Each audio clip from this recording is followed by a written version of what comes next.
I just saw the tsunami of police officers running towards me with machine guns and handguns, screaming at me to get down. And I just remember I froze and I was tensing because I was anticipating someone shooting me. And that was the feeling that I got, like I thought they're gonna kill me. And they dragged me to the floor, and then when they arrested me, it was just this sense of like my life was over.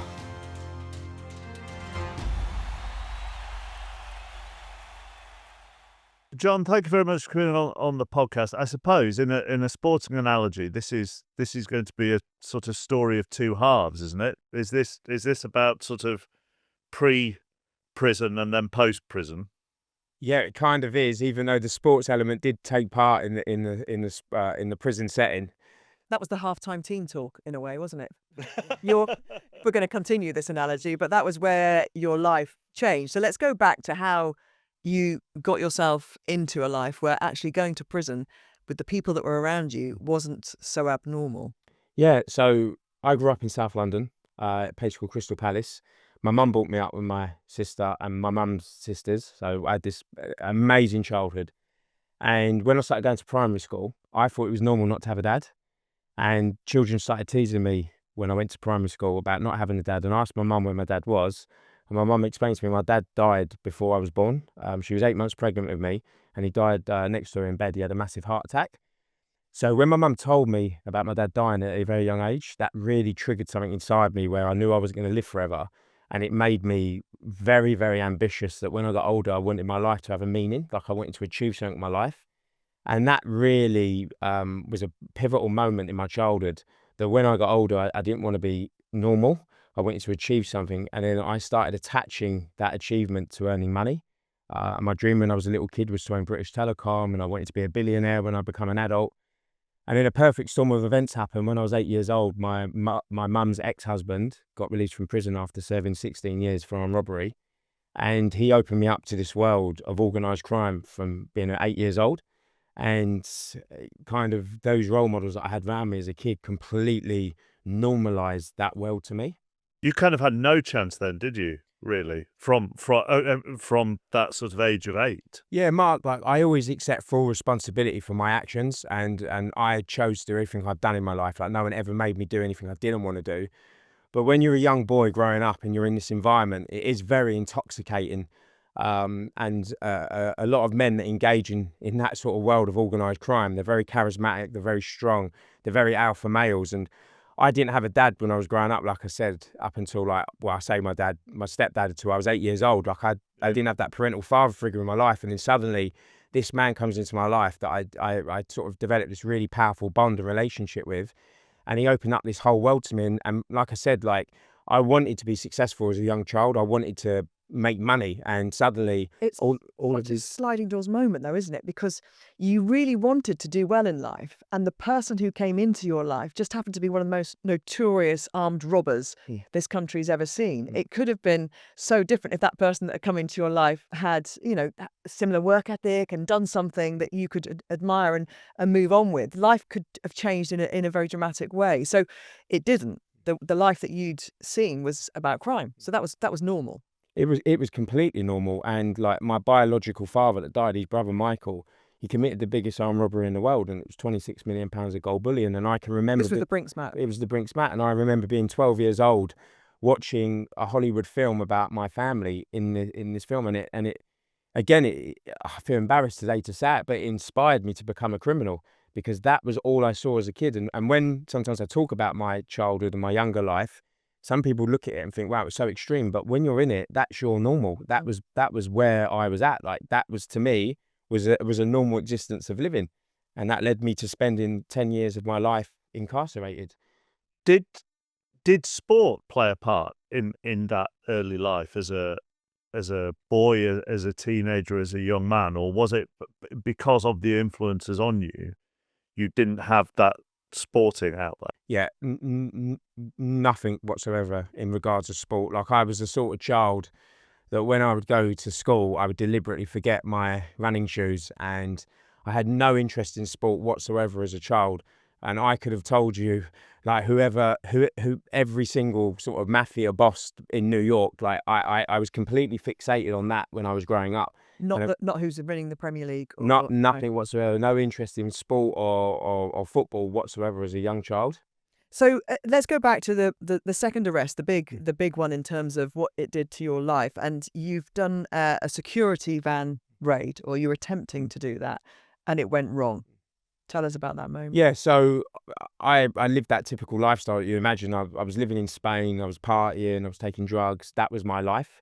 I come back to the UK for a few days, not anticipating I was going to take part in a crime. But when I come back, one of my stepdad's friends approached me. I went and had a meeting with him, and he asked me if I wanted to commit this offence with him. At the beginning, I said no. And then, again, the greed overcome me, and he told me the sum of money. And I thought, do you know what? It'd be easy. I'll do Much? it. It'd have been like £250,000. And the greed overcome me, and I thought it'd be easy. I'll do it and go back to Spain. And it was the best decision, Gabby, I've ever made in my life, because that morning when I agreed to commit that robbery, he had a 100-man police surveillance operation watching him, and they were getting ready to arrest him at any moment. And I just walked into this massive sting operation, and then 3 days later, I ended up getting arrested with him for conspiracy to commit robbery. Obviously, when I did get arrested, the whole game completely changed. The police put me in the HSU in Belmarsh prison, which is a high security unit. They believed I had the money, means and capability to escape from lawful custody. My uncle tried to break out of prison in a helicopter. So because of all of this around me, this whole organised crime setting that I grew up around, and all this police intelligence, when they got me, they made sure that they buried me in that unit. What was the moment like when they got you? I was incredibly deflated. I mean, how many police officers were there? Like, it was like a tsunami of them. I had a car chase, and I remember when I was trying to get away from the scene, I kept thinking I need to get out of this car before the helicopter comes up. And I had this car chase, and I crashed the car, and I kind of did actually get away from them. And then I ran into this like garage area, and there was nowhere for me to go. And I just remember looking around, and like I just saw this tsunami of police officers running towards me with machine guns and handguns, screaming at me to get down. And I just remember I froze, and I was tensing because I was anticipating someone shooting me. And that was the feeling that I got, like I thought they're going to kill me. And they dragged me to the floor, and then when they arrested me, it was just this sense of like my life was over. And I can remember sitting in the back of the police car, and when they were driving me to the police station, the policeman that arrested me said to me, "Look out the window." And I looked out, and there was people. I remember it was a warm September morning, and there was people walking to the supermarket with shopping bags. And I remember thinking I would do anything to swap places with them. And he said, "You will not be seeing this for a long, long time." And I just felt completely and utterly deflated. And so you went. They put you in Belmarsh before a trial, did they? Because they thought you were an escape threat. Yeah. So when they arrested me, they had to make an application to the Ministry of Justice because it's an exceptional case when they do this. But they did something called made me a double category A prisoner, and I was a high risk. So they believed that I had the money, means and capability to escape from lawful custody, and my escape should be made impossible. So they basically put me in Belmarsh, but as a prison within a prison. So when I was in there were people in there that were a threat to national security, waiting to go on trial for terrorism, for trying to blow up the tube network on 21/7. And Sheikh Abu Hamza was fighting extradition to the United States of America. And I remember when I walked on this unit, I thought, wow, I am in a lot of trouble here. And I knew I was going to get an absolute monster of a prison sentence. Were you scared? Mark, do you know Because something? I know you may have had that bravado beforehand, but all of a sudden, very quickly, that police officer with that one comment, and also your other prisoners at Belmarsh, you'd suddenly, been taken down, hadn't you? Yeah, I didn't feel scared because from being a young person, it was drilled into me to have zero respect for the system. And I didn't want to show any fear whatsoever or weakness to them. So obviously internally I felt deflated, and I knew I was in a lot of trouble, and I was going to probably spend a hell of a lot of time incarcerated. But I didn't want to show the system that it bothered me. And it was this air of being strong. And that was always really driven into me as a kid, and that hatred. And I look back now and it's so negative, but this hatred I had towards the system in my body. Even if you had somebody there in that prison who was trying to reform you and trying to let you see a different way of living, you were totally resistant to the idea that you could be reformed. So I can tell you a story about when I was a young kid. I was out with my stepdad one day, and we was in this wine bar restaurant, and there was a man in there, and he was in prison with him. And I remember being about 11 or 12 years old, and he said to me about he remembered seeing him on his hands and knees cleaning out the officers' mess in prison, and he said he was weak, and that stuck with me so profoundly. And for me, change represented weakness, and it was the system had broken you. And when I went in prison, this was one of the reasons why I was in that high security unit, because they believed that I was very anti-authority and I would try to break out by the opportunity, which I were. And they were 100% correct, because I would have tried if I had the opportunity. But for changing, that to me represented being weak and breaking. That was how I saw that. And again, going back to my childhood, it's so normalized that that's who you are. Like, your identity is wrapped up in that thing of being a criminal, and your name and the respect and everything that comes around that is wrapped up in that one thing. What changed then, John? In Belmarsh then, surrounded by some very dangerous men, but also those dangerous men who would have a very similar mindset to you, I'm guessing, of different crimes, but of hating the system, not being scared of the system. What changed? Because you could have easily continued down that path with fellow prisoners. And Mark, that was what I was sort of thinking about, how I wanted to play that out. Like, I didn't want to change. So when I was in that situation, it was like, how am I going to get out of here as fast as I can? So that was manipulating the system. That was doing all the reoffending behaviour courses, trying to work for the security categories, because I knew they wasn't just going to let me walk back out onto the street again. And it took a profound moment in my life in 2009 on the 9th of November, when my best friend died in a car crash committing a robbery in the Netherlands. And I remember finding this news out in my prison cell. And the following evening, because they were committing a robbery in the Netherlands and they were from the UK, it made news at 10.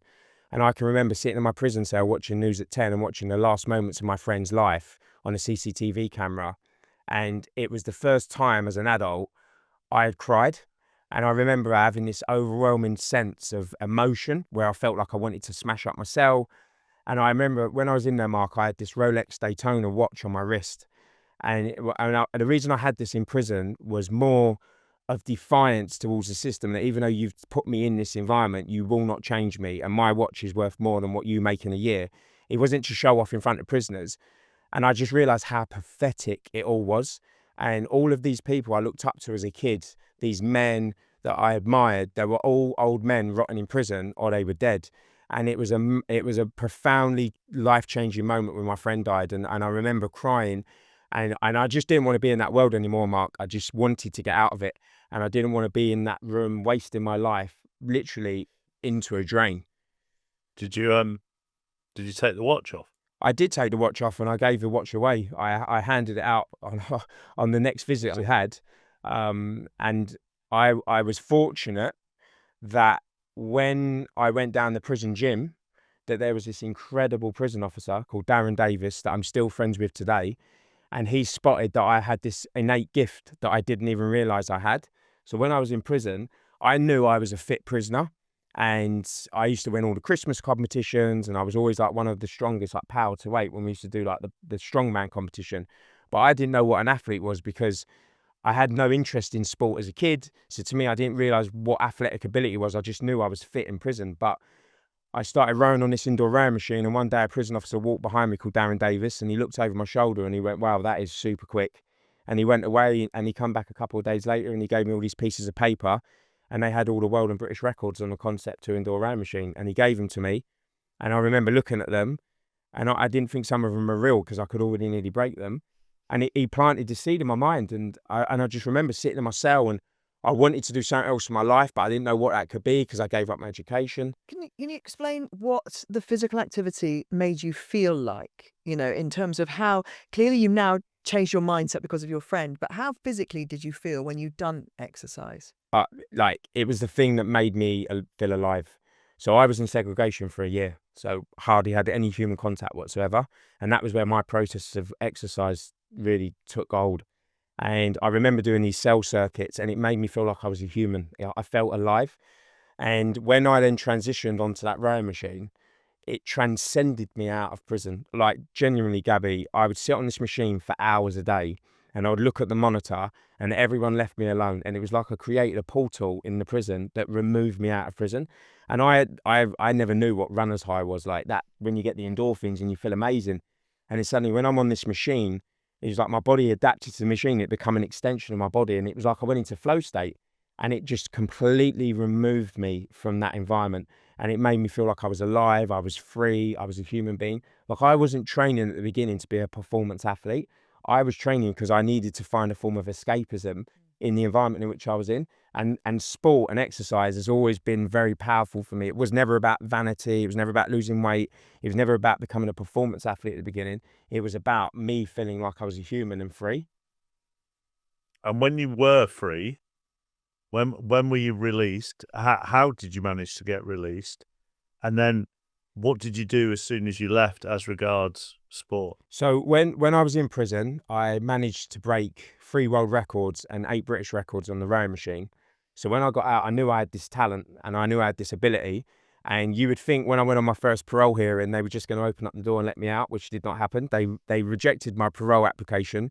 And the judge said to me, my release plan wasn't based in reality, because he asked me what I was going to do when I got released from prison. I said, oh, I'm going to become a professional athlete. And he said to me, you're the first life sentence prisoner I've ever heard that's turned around and said this. And I do understand, and if he's listening to this today, I did end up doing what I said I was going to do, but I understand that You kind of understand his cynicism. Yeah, most definitely. But what he did do, he said, I'm going to direct your release to an open prison, and I want you to readjust back to society and get a job, but have to return to prison, and it works on trust for 12 months. So I got released into an open prison. I was able to have a job in Fitness First, and it was the first time I ever had a job and a boss, and I worked in this gym. And then in the end of 2012, just after the London Olympics, when I was working in this gym, I was able to have a lunch break, and I go up to the library, and the library had a computer, and I sent some emails to these high performance rowing clubs. And there was one in London called London Rowing Club on the Putney Embankment, and it was a high performance centre for lightweight men. And just so people listening don't understand about rowing, anyone under 75 kilos, you're a lightweight man. So I sent an email to the coach. I said, these are my times on the rowing machine. I didn't tell him anything about my convictions, that I was in prison. I just said, I'm working up north, and I'm going to be coming down south soon and relocating to London. So he said, come down to the club. So I joined this high performance rowing club. It was bizarre because I was watching the Olympic Games. I remember sitting on a rowing machine on a Wednesday night, and I had Sophie Hoskins sitting on my left, who just won a gold medal at the Olympics, Rob Williams that won a silver medal in the men's lightweight 4 on the other side. And I'm on this rowing machine, and like 2 weeks before, I was sitting in a prison. And I joined this club. It was like I joined this community. Like when I joined the rowing club, I always thought it was about me being a performance athlete, but it wasn't. I built up this amazing network of friends and this community, and I didn't tell anyone about my story because I was embarrassed about the things I'd done. And I come out, and my dream was to become a professional athlete. I made all these friends that were doctors, they were Olympians, and I felt ashamed. But what started happening, my story started to come out because people realized I was too good. So people started Googling me on this because they was like, Because they didn't know where you've come. Because yeah. these athletes have kind of known each other through the junior stages, and they're going, hang on a minute, where is he? Well, there was a rower there called James Lindsay Flynn, and he went to the world champs for Great Britain in the men's lightweight 4 in the rowing. And I remember one night I was on a learn to row. So they had some learn to rowers joining, and I had to join in with them because I couldn't row on the water. But obviously on the ergo, the rowing machine, I was like very, very quick. And I remember at the end of the session, he said to me, there's no way you've just started rowing if you can hold numbers like that. But I joined this community, and I was very guarded about my past. I didn't want it to come out, but people started to Google me. The first thing that came out was the tabloid newspapers about my conviction. So then I wrote a blog, and I didn't sort of justify any of the decisions I made. Like I said, I accept full responsibility for all the decisions I've ever made in my life. It was just explaining about the journey I've been on. And it went viral within rowing, and the love and support I got from the club all the way up to British Rowing was phenomenal. And then that led to someone that was in the rowing community reading this blog and sharing it with someone that worked with Sir Trevor McDonald, and he asked me to go and do a radio show with him on BBC Radio 2 about redemption, and I did that. And then that then led to me then writing a book that then led to that book being kind of serialized, and then the VP of European marketing at Nike read about it, and that's how I ended up getting sponsored by Nike in 2017. And you have carried on trying to get more sport into prison and get more prisoners realizing the power of sport. You're involved in Boats Not Bars, Gloves Not Guns, the Twinning Project, and this latest, I think it's one of your latest initiatives, is to try and get park run into prisons. So it's crazy now when I think about it. So there's a national indoor rowing league. So there's prisoners across the UK that are rowing against each other. The British Rowing have either allowed them to compete online when they do the British Indoor Rowing Championship, so they stream them in. So you've got serving prisoners racing against people outside of prison. Then the Twinning Project takes professional football clubs in prison and offers mentoring and coaching. And then, Park Run is now spread across the whole of the UK. And back in, I think it was 2018, I developed a really sort of close friendship with the Secretary of State for Youth Justice, Dr. Philip Lee. And we had a meeting there with Park Run and them, and he opened up the prison estate and started allowing Park Run to enter the prisons on the weekend. And these things are profoundly life-changing. I was going to say, have you got a kind of the data and the evidence of those who are now taking part like you were, that they are, when they come out, they are on the path to a better and a more, a life that they can sustain, a life that isn't... Yes, like a lot of these like initiatives are, and what's really important is when they get out, it's the care after the gate. So a lot of these prisoners build up a community whilst they're in prison with the mentors, and when they come out with the Twinning Project in particular, that opens up opportunities for these people, not just young people in general, to come out and get occupations within the football setting. So it really is profoundly life-changing. And one of the greatest things I've ever done, and that's why I'm back in the UK now, because I've moved to France. I set up a project called the Alpine Run Project, which takes inner city disadvantaged young people, puts them on a 9-month training program, mentorship, and it opens up the mountains to these young people. And we train them up and we take them out to Chamonix in the French Alps in August, and they take part in one of the biggest trail running events in the world. But it's far more powerful than that, because it's not just about running, it's about us mentoring these young people, giving these young people life-changing opportunities where they believe in themselves and give them the skills to go and achieve their true potential in life. What differences are you already seeing in those young people? I don't think either myself or Gabby will ever make apologies for constantly banging the drum on this podcast for the power of sport for young people. And you will see it firsthand, presumably. Yeah, like it's changed my life, Mark, as much as it's changed their lives. Like when you watch a young person that comes on the project at the beginning and they don't believe in themselves and they haven't got much confidence, and then suddenly you take them on this journey and you give them exposure. So like we do Wednesday webinars, for instance, where I bring in a different Olympic athlete or world-class athlete to talk to them about mindset, resilience, never giving up. And then we open up people in the business world to them. And we open up all these opportunities over this 9-month period. You see this growth that they go on, and it is absolutely phenomenal, watching the confidence building them believing in themselves, them seeing the world as well. It's so important, because a lot of these young people only ever see their postcode. They never go outside of that. Yeah. And these kids don't get opportunities. And when you give them these opportunities and you watch them flourish, it is the most rewarding thing. And everything I've ever done in my life in sport, nothing comes close to how it makes me feel when I watch a young person reach their true potential. That postcode could lead them down all sorts of different paths, depending on, gangs within a postcode and who their rivals are. Yeah. Yeah, and you go into Feltham Young Offenders Institution, and nearly half the prison would be in there because of that reason. And it's such a waste. And again, that's the thing, isn't it? It's a waste of potential. It's a waste of life. And we've discussed recently on the podcast Gareth Southgate's Dimbleby lecture, which came in the same week that Adolescence hit Netflix, which created a much wider conversation about the online world and the forces online who are malevolent forces for young people. The Andrew Tates, it's the elephant in the room, who tap into that vulnerability that you speak of in some of these young men and try and kind of harness them in a way that is not productive, is not positive. And as Mark says, we both talk about how sport can kind of come into a young life and change the direction, can't it? Without doubt, Gabby. And like I said, like I see it firsthand. Like if there's a vacuum there and these kids haven't got anything, it will get filled with something, and it will always get filled with negativity. And you see this like with all the cuts in sort of inner city areas with the youth clubs and the mentors not being there. Like if they're not there and these young people haven't got positive people to aspire to become like, it will just get swallowed up by negativity and by people that will use these young people. And I always say this to young people as well, around like, you want to be around people that want the best for you. They're not encouraging you to do the wrong things with your life. and they haven't got a vested interest in you to make money. And you see it all the time with these young people, especially when you end up in places like Feltham Young Offenders Institution.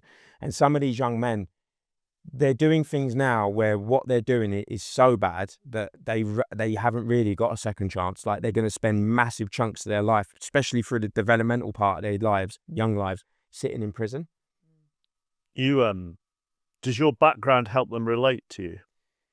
Yes, and it does, Mark, in a way in which, I'll be honest with you, I never really understood until I started doing school talks. And even now, Mark, like, my life has been sort of extreme to an out person's view of my life. But for me, it was just my life. And I never really understood the significance of my life, like, because it's just the way, it's who I am. It's the life journey that I've had. But when I started going into schools and talking to these young people, even though they might not necessarily be from the same areas in which I grew up in, they can relate to me on a level. And sometimes it's quite amusing, because obviously I'm a 40-year-old man, and you go into these areas and I'm talking to these young people, and the teachers are sitting there watching, and I'm saying stuff to these kids, and at the end they're all getting up, clapping and cheering, and these teachers are saying, I've been saying this to them for months, and you say it to them, and then they listen, because they believe in me, and they can relate to my journey somehow. And again, it's a big responsibility on me, and that's why I feel that responsibility to give back and help these young people and give them life-changing opportunities, and not just words. That was why I was so driven to create the Alpine Run project. And given the projects you're involved in, what do you need? What would help spread this, help more people? Obviously, you can always talk about money, right? Like, you always need money to provide opportunities. But what I've found as well is people's time, like people being able to unlock opportunities. So if there's people listening to this podcast and you run a business, please reach out. If you can offer a couple of days work experience or a day's work experience, or you can do some mentoring sessions with young people, that is so important, because that opens up their minds to another world. And that is fundamentally very, very important. And are they, at the same time as they're getting these incredible insights and opportunities through the brilliant people you're bringing into their lives, is sport still the kind of backbone to that in terms of their physical and mental release? Without doubt. And again, like, sports changed my life, and that's why we put them on this physical program, and then they develop a passion for running and for sport. And that is incredible in itself to watch. And how, just when I was walking in here this morning, there was a few young people that have joined this year's projects. We did the kickoff event on Saturday in London, and we had over 300 young people from across the UK turn up. And some of them are already now talking about creating run groups in their communities to get more girls into running. So it is incredible to watch that journey they then go on, of developing this love and passion for running, and how then they want to pass that gift on to other young people. You doing London this year? I'm not doing London, no. I'm not. I'm doing the UTMB in Chamonix in August, and then And what's that? What's the distance? So it's the Ultra Trail Mont Blanc. I'm doing the 55k version, and then I'm doing a 120k running race in Nice, the UTMB race at the end of October. Gosh. How long will that take you? So it's 120 kilometers with 4,500 meters of climbing, so probably about 12 hours. Wow. About 12 hours. So you're still doing an average of 10k an hour? Well, I hope so. That's a decent pace of a 10k, and you've got 4,500 feet to climb. Yeah. I hope meters. Meters. Yeah, meters. Meters. That's it. No. Oh my gosh. Oh my gosh. Yeah. Wow. Well, more power to you. Thank you. Yeah. And really nice to see you again, and Thank you very hear all the incredible things you're doing. Thank you so much. Thank you, Gabby. Thank you. Thank you, Mark. The Sports Agents with Gabby Logan and Mark Chapman.